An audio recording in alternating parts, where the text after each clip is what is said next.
सस्ता भगत जी। भगत जी, आपके साथ कल घटना जो हुई वो बताएं। क्या घटना?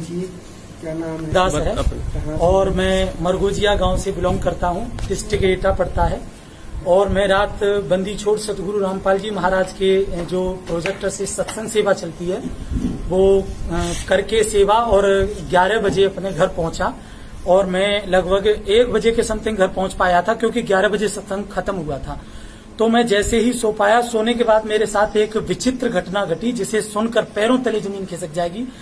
जो इसे बड़े ध्यान से आप सुने, जिसका मैं प्रमाण भी आपको दूंगा। मैं सो गया, थोड़ी देर में बस सो ही पाया था कि मुझे 4 लोग यम के दूत पकड़ करके उठा करके और ले गए और जाकर के धर्मराज के लोक में पेश कर दिया। वहां पर मुझसे मतलब मेरा डाटा ब्यौरा देखा गया कि हमने क्या जीवन में कर्म किए हैं और हम क्या भक्ति साधना कर रहे हैं और किसकी साधना कर रहे हैं और हमारे संत रामपाल जी महाराज जी गुरु महाराज जी से पहले कौन से गुरु थे, तो वो भी उन्होंने बताए। लेकिन मेरा जब ब्यौरा देखा गया तो कुछ मेरे पाप कर्म उनके सामने आए तो उन्होंने कहा कि ये बहुत पापी आत्मा है और इसको बांधो। तो मुझे बांध लिया गया और बांधने के बाद भाला को गर्म किया। भाला गर्म करने के बाद उन्होंने मेरे पेट में भाला मारा। तो वो पेट को बचाने के लिए कि कहीं मेरे पेट में छेद ना हो जाए, इसलिए मैंने अपने आप को उल्टा कर लिया। तो मेरी ये दाग बना हुआ है, वो गर्म भाला मेरे ये पड़ा हुआ है, ये लगा हुआ है, जिसका ये दाग है। ये दाग है। इस दाग में कोई दर्द नहीं हो रहा है किसी भी प्रकार का, क्योंकि ये मेरी बॉडी पर आज से पहले, कल से पहले कोई दाग नहीं था। ये जो दाग दिखाई दे रहा है, तो मुझे वहां पर मारा पीटा और मतलब ये भाला मारा। तो मुझे सतनाम याद नहीं रहा क्योंकि मेरे कुछ पाप कर्म ऐसे थे। मैं गुरुजी के अभी नाम से मतलब रहित हूँ, अभी नाम रहित हूँ। मेरा नाम खंड चल रहा है और कई एक साले हो गई, लेकिन परमात्मा मेरी मदद करते आए। तो फिर भी मैंने मुझे जैसे ही नाम याद आया तो जम के दूत मुझे पकड़ के खड़े हुए थे। तो जैसे ही सतनाम का उच्चारण किया तो ऐसे समझो मेरे शरीर से आग निकली हो और वो मुझे छटक के दूर भाग गए हों और उन्होंने मुझे छोड़ दिया। मैं सतनाम को थोड़ी देर जपा और मैं फिर भूल गया। भूलने के बाद वो मुझे खचेड़ के ले जा रहे थे, जो कि इतनी गहरी खाई थी जिसमें आग जल रही थी। वहां हजारों करोड़ों तादाद में आत्माएं जल बुझ रही थी और तड़प रही थी। तो वहां किनारी पर मैं जा ही रहा था, मुझे ढकेलने ही वाले थे कि मैंने अचानक बंदी छोड़ सतगुरु रामपाल जी महाराज को रो करके याद किया और परमात्मा वहां पर प्रकट हो गए। तो काल भगवान वहां चुपचाप बिल्कुल शांत अपने शीश को झुका गया। धर्मराज ने दंडवत प्रणाम किया और जितनी भर आत्मा दुखी और तड़प रही थी वो सब शांत हो गई। मैं पसीना में पसीना था, इतना मैं गर्म था, शरीर इतना पसीने में भीगा हुआ था वहां भी। लेकिन गुरुजी के आते ही ऐसे समझ लो जैसे इतने हाई स्पीड में एसी चल गया हो, जो मैं बिल्कुल शांत हो गया हूं। और गुरुजी को मैंने दंडवत प्रणाम किया।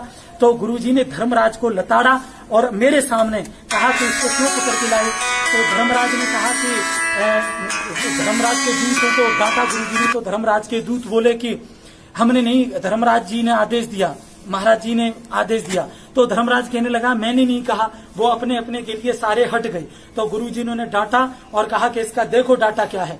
तो धर्मराज ने गुरुजी के आने से पहले भी मुझसे कहा था कि वर्तमान में ये बहुत समर्थ शक्ति के शरण में, इसका गुरु बहुत शक्तिशाली है। लेकिन उन्होंने नाम नहीं बताया था कि वो गुरु कौन है। तो उन्होंने कहा ये वर्तमान समय में, तो अभी वर्तमान समय में मैं बता दूं, संत रामपाल जी महाराज को 2013 से लेकर अब तक मैं पूज रहा हूं, उनकी भक्ति साधना कर रहा हूं। भले ही नाम रहित हूं, लेकिन गुरुजी के अतिरिक्त धरती पर किसी भी संत महंत, किसी भी भगवान में मेरी कोई आस्था नहीं है। कबीर परमेश्वर बंदी छोड़ सतगुरु रामपाल जी महाराज जी के प्रति मेरी जो है श्रद्धा है और मैं उन्हीं ही इष्ट देव और उनकी पूजा करता हूं। तो गुरुजी मुझे वहां से उनको लताड़ करके ले आए। धर्मराज ने कुछ भी नहीं कहा, गुरुजी मुझे उठा करके लाए और उनसे कह के आया कि तुमने इसको सोने भी नहीं दिया, ये 11 बजे सत्संग से लौटा है, सत्संग सेवा करके, और खबरदार जो अब इसको छुआ और अब ये सुधर गया और ये भक्ति करेगा। और परमात्मा ने मुझे आकर के मेरी चारपाई पर आकर के लिटाया और कहा सुबह सेवा करने जाना और भक्ति कर और सुधार कर, कोई गलती मत करना। और इस टाइप से मैंने जब 4 बजे अपनी आंख को खोला तो मेरा कुर्ता जो मैं पहने हुए था वो ऐसे भीगा हुआ था जैसे मेरे ऊपर किसी ने बाल्टी भर के पानी डाल दिया हो। उसको मैंने निचोड़ा। मैं पूरी रात 4 बजे के बाद इतनी नींद लग रही थी मुझे, क्योंकि 11 बजे जाकर के 1 बजे जो सोया व्यक्ति 4 बजे जग जाएगा तो उसे नींद आएगी, पर मुझे नींद नहीं आई। मैं चिंता में बैठा रहा और मेरी पूरी फैमिली लगभग 6 बजे जगी। उन्हें पता चला कि ये बहुत दुखी है, क्या बात है। जब उन्होंने ये दाग देखा तो पूरी फैमिली मेरी रोने लगी कि वास्तविक इसके कोई दाग नहीं था, ये सत्य घटना है। और परमात्मा बंदी छोड़ सतगुरु रामपाल जी महाराज के प्रति उनकी भी श्रद्धा बहुत दृढ़ हुई और आज वो सुबह से ही सत्संग परमात्मा का सुन रहे हैं और इसे देख करके परमात्मा के प्रति उनकी श्रद्धा भाव और भी ज्यादा दृढ़ हुआ है।